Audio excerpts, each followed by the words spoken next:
My name is Sable Whitmore. I'm 23 years old. When I was 14 years old, my parents sat me down at the kitchen table and handed me a typed document. It was a lease agreement. One page, single-spaced, with a line at the bottom for my signature. The terms were simple. I would pay $1,500 per month in rent to continue living in my childhood bedroom. Failure to pay would result in forfeiture of housing privileges. I was 14. I didn't even have a bank account yet. My mother slid a pen across the table and said, "This is how the real world works, Sable. Nobody gets a free ride, not even family." My father sat beside her, arms crossed, nodding. "You've been coasting long enough. Time to contribute." Coasting. I was in 8th grade. I was on the honor roll. I had just turned 14 3 weeks earlier, and my birthday present had been a lecture about financial responsibility. I signed the paper because I didn't know I had a choice, but what my parents didn't know was that 9 years later, a bank statement would surface that revealed exactly where my rent money had been going. And when my grandmother saw those numbers, she made a phone call that burned my parents' world to the ground in under 72 hours. Before I tell you what that bank statement showed, please like and subscribe, but only if you genuinely enjoy this story. Drop a comment. Where are you watching from and what time is it there? I love hearing from all of you. Now, let me take you back to where this really began. Growing up in Frederick, Maryland, about an hour outside of D.C., I learned early that my parents saw money as the organizing principle of the universe. Not love, not loyalty, not care. Money. Everything in our household had a price, and everyone was expected to pay. My family. Dad, Clint, a financial planner who treated his children the way he treated his clients, as liabilities to be managed or assets to be leveraged. Mom, Veronica, a real estate agent who believed that comfort was earned and that children were investments that should start generating returns as early as possible. My older brother Spencer, 26, the golden child who had somehow negotiated his way into a different arrangement. More on that in a moment. And me, Sable, the compliant one. The one who followed the rules because I thought the rules were normal. Spencer got exceptions. I got invoices. When I was 12, 2 years before the lease, I asked my parents for help buying supplies for a school science project. Poster board, markers, a small motor for the display. Maybe $15 total. My mother opened her wallet, pulled out a 20 and said, "This is a loan. I expect it back by Friday." She wrote it down in a notebook she kept in the kitchen drawer. A ledger, I'd later realize, that tracked every dollar she ever gave me. I paid her back with money from my piggy bank. I was 12. I told myself she was teaching me responsibility. At 13, I started babysitting for neighbors to earn spending money. I was good at it. Reliable, patient, always on time. I made between $200 and $400 a month depending on the season. My parents noticed. Not with pride, with calculation. Dad sat me down and said, "If you're earning income, you need to start contributing to the household. That's how adults operate." I was 13. I wasn't an adult. But I started handing over $100 a month because they told me it was the right thing to do. Spencer, who was 16 and had a part-time job at a sporting goods store, contributed nothing. When I asked why, Mom said, "Spencer has expenses. He needs gas money. You ride the bus." I told myself it was fair. Spencer had a car. Cars cost money. It made sense if I didn't think about it too hard. Then I turned 14. And the lease appeared. $1,500 a month, to live in the bedroom I'd slept in since I was born. The room with the window that stuck and the carpet stain from when I spilled grape juice at age 6. There was no way I could pay that with babysitting money. My parents knew this. That's when they introduced what they called the work program. I could earn rent credit through household labor. Each task had an assigned dollar value. Cooking dinner for the family, $15 per meal. Cleaning the entire house, $75. Mowing the lawn, $40. Doing all laundry for the household, $30 per week. Grocery shopping and errands, $20 per trip. To reach $1,500 a month, I had to work constantly. Every single day, something was owed. I cooked 5 dinners a week. Not reheating leftovers, real meals. Chicken parmesan, pot roast, stir fry. My mother left recipes clipped from magazines on the counter with a note. Tonight's dinner, have it ready by 6. If the food was late or if she didn't like it, she'd dock the credit.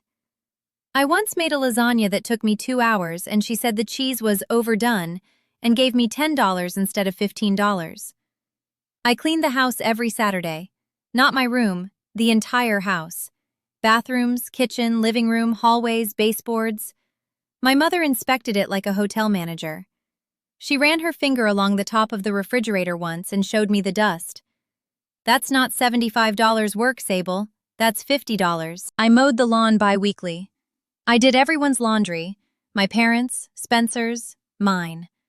I folded Spencer's clothes and put them in his drawers while he sat on his bed watching YouTube. I ran every errand my mother didn't feel like doing. I grocery shopped with a list and a budget and brought back change, which my mother counted to the penny and logged in her ledger.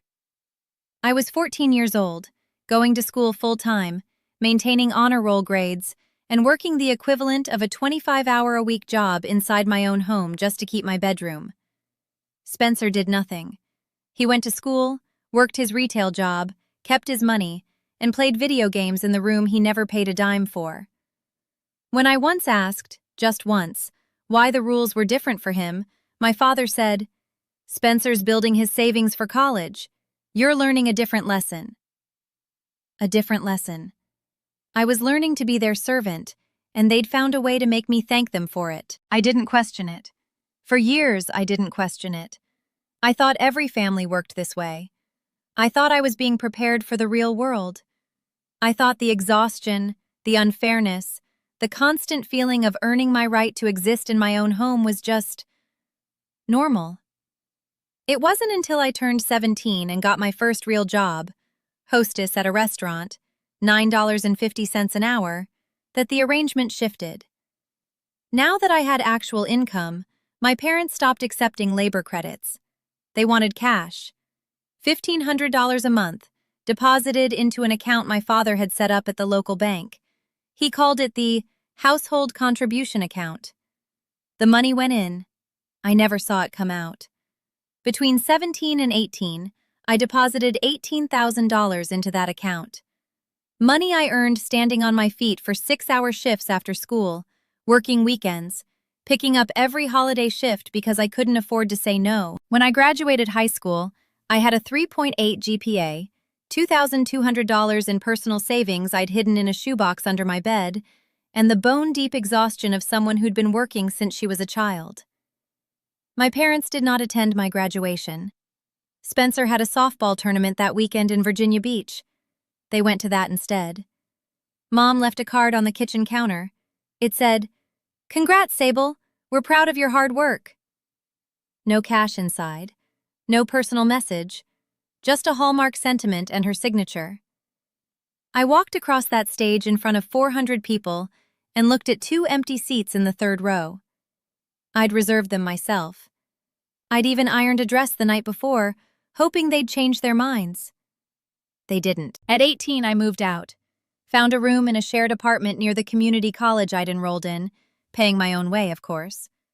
My parents didn't help with tuition, didn't co-sign a lease, didn't offer $1. Mom said, "You've been handling your own finances for years. You're more prepared than most." I was prepared because they'd exploited me. But I didn't have the language for that yet.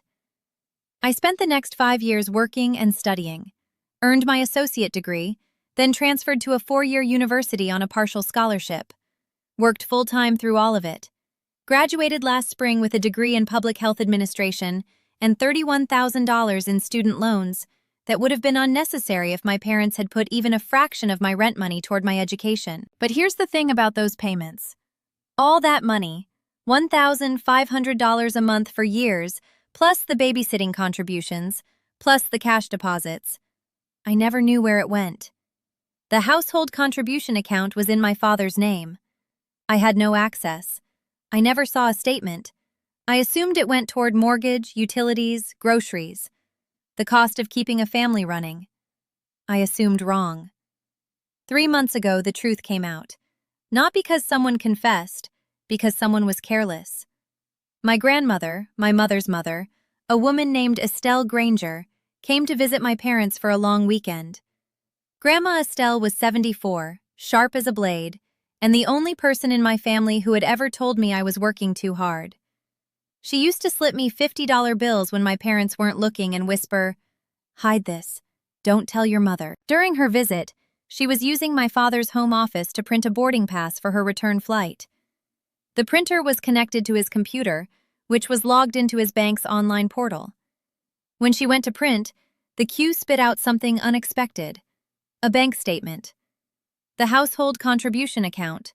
4 pages of transactions. Grandma Estelle read every line. 4 pages. Deposits going back years. $1,500, $1,500, $1,500. The same number, month after month, like a subscription to my own exploitation. And at the bottom of the 4th page, a running balance that made her hands shake. She told me later that she sat in that office chair for 10 minutes, staring at the screen, doing the math in her head. Then she folded the statement into her purse, closed the browser, and walked out of the office with a smile on her face so that my parents wouldn't suspect anything. She drove to the gas station down the road, parked in the lot, and called me. "Sable, honey, I need you to sit down." "What's wrong?" "I'm looking at a bank statement from your father's account, the one you've been paying into since you were 17. My stomach dropped. "What does it say?" "Sweetheart, there's over $94,000 in this account." $94,000. Sitting in an account in my father's name. Untouched. The money hadn't gone to the mortgage. It hadn't gone to groceries or utilities or the cost of raising a family. It had gone nowhere. My parents had collected rent from their 14-year-old daughter for 9 years and deposited every cent into a savings account they never spent. They just kept it. "That's not all," Grandma Estelle said. Her voice was tight now, controlled, the voice of a woman trying not to scream. "There are transfers going out, monthly transfers to another account, Spencer's account. $200 a month for the last 3 years. Your money, Sable. They've been funding Spencer's savings with your rent." I couldn't speak. My vision blurred. The room tilted. My parents had charged me $1,500 a month to live in my own home, forced me to work as their housekeeper to earn it, and then funneled the money into an account that padded their savings and subsidized my brother, the brother who never paid a cent. "Grandma, what do I do?" "You don't do anything, baby, I do." Estelle Granger did not play games. Within 24 hours, she had contacted a lawyer, a woman named Felicia Chen, who specialized in financial exploitation and family law. Within 48 hours, Felicia had reviewed the bank statements, the original lease agreement I'd kept in a folder since I was 14, and a timeline of payments I'd reconstructed from my own records. Felicia's assessment was blunt.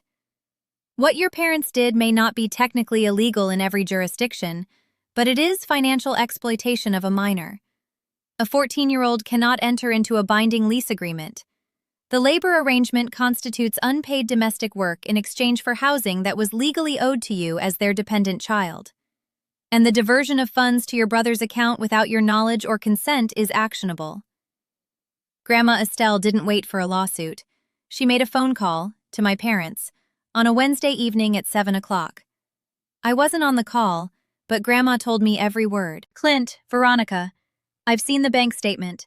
I know about the account. I know there's $94,000 of Sable's money sitting in your name, and I know you've been sending it to Spencer." My mother tried to explain. "Mom, that money was for household—" Don't you dare. I raised you better than this, Veronica, and clearly I failed. You charged a child rent. You made her cook and clean for the privilege of sleeping in her own bedroom. And then you took every dollar she earned and saved it for yourselves and your son." My father tried next. Estelle, this was a financial literacy exercise. Financial literacy? You want to talk about financial literacy? Here's a lesson, Clint. You have 30 days to transfer every dollar in that account to Sable. Every cent, including the money you sent to Spencer. If that money is not in her name within 30 days, Felicia Chen will file a formal complaint, and I will make sure every member of this family and every client in your financial planning practice knows exactly how you treat your own daughter. Silence. And one more thing, Grandma Estelle said. I'm updating my will. My house, my savings, my investment portfolio. It's going to Sable. All of it. You and Spencer are out. You want to teach financial lessons? Here's one. Actions have consequences. She hung up. My parents transferred the money within 11 days. Not 30. 11. The full amount, $94,000, landed in a new account in my name, set up by Felicia Chen with protections that ensured no one but me could touch it. Spencer's monthly transfers stopped immediately. The fallout was swift. Spencer called me, furious. You turned Grandma against us. That money was mine. No, Spencer, it was mine. Every dollar. You didn't earn any of it. You never even paid rent. That's different. How? How is it different? He hung up. He hasn't called since. My mother sent a long text message 3 days after the transfer. It said, "We were trying to teach you independence. We never meant to hurt you. Your father and I are devastated that this has been twisted into something ugly." I wrote back one sentence. You charged your 14-year-old daughter rent and used the money to fund your son's savings. That's not a teaching moment. That's exploitation. She didn't respond. My father sent nothing. Not a text, not a call, not an email. The financial planner who built his career on other people's money had nothing to say when his own ledger was exposed. Aunt Jackie, my father's sister, called me after hearing about it from Grandma Estelle. Sable, I always thought something was off. You were the hardest working kid I'd ever seen, and your parents acted like you owed them for it. Now I know why. My cousin Tara texted, Girl, $94,000? From a child? Your parents are insane and Grandma Estelle is a legend. That was 3 months ago. Today, I'm 23. I have $94,000 in a protected account. I have a degree, a full-time job in public health, and a studio apartment that I pay for with money I earned. Money that actually goes toward my own life this time. I'm putting $2,000 a month toward my student loans. At this rate, I'll be debt-free in 14 months.